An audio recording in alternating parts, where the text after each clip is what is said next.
اللہ تمہاری اولاد کے بارے میں تم کو ارشاد فرماتا ہے کہ ایک لڑکے کا حصہ 2 لڑکیوں کے حصے کے برابر ہے، اور اگر اولاد میت صرف لڑکیاں ہی ہوں یعنی 2 یا 2 سے زیادہ تو کل ترکے میں ان کا 2/3 ہے،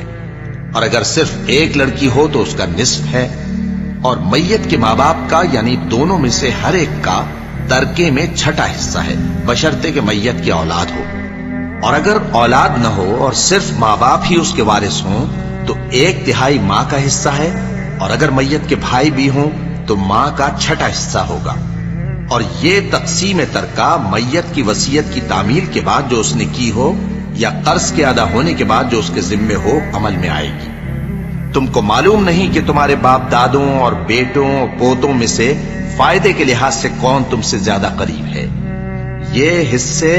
اللہ کے مقرر کیے ہوئے ہیں، اور اللہ سب کچھ جاننے والا ہے، حکمت والا ہے۔ اور جو مال تمہاری بیویاں چھوڑ مریں اگر ان کی اولاد نہ ہو تو اس میں سے نصف تمہارا ہے،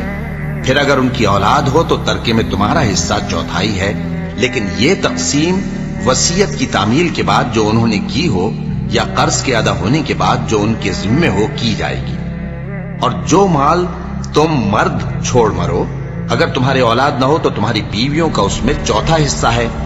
پھر اگر تمہاری اولاد ہو تو ان کا 8واں حصہ ہے۔ یہ حصے تمہاری وصیت کی تعمیل کے بعد جو تم نے کی ہو اور ادائے قرض کے بعد تقسیم کیے جائیں گے۔ اور اگر ایسے مرد یا عورت کی میراث ہو جس کے نہ باپ ہو نہ بیٹا مگر اس کے بھائی یا بہن ہو تو ان میں سے ہر ایک کا 6واں حصہ ہے، اور اگر ایک سے زیادہ ہو تو سب 1/3 میں شریک ہوں گے۔ یہ حصے بھی بعد ادائے وصیت و قرض بشرطے کہ ان سے میت نے کسی کا نقصان نہ کیا ہو تقسیم کیے جائیں گے۔ یہ اللہ کا فرمان ہے، اور اللہ نہایت علم والا ہے، بردبار ہے۔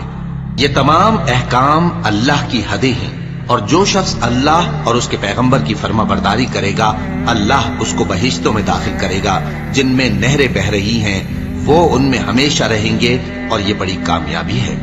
اور جو اللہ اور اس کے رسول کی نافرمانی کرے گا اور اس کی حدوں سے نکل جائے گا اس کو اللہ دوزخ میں ڈالے گا جہاں وہ ہمیشہ رہے گا، اور اس کو ذلت کا عذاب ہوگا۔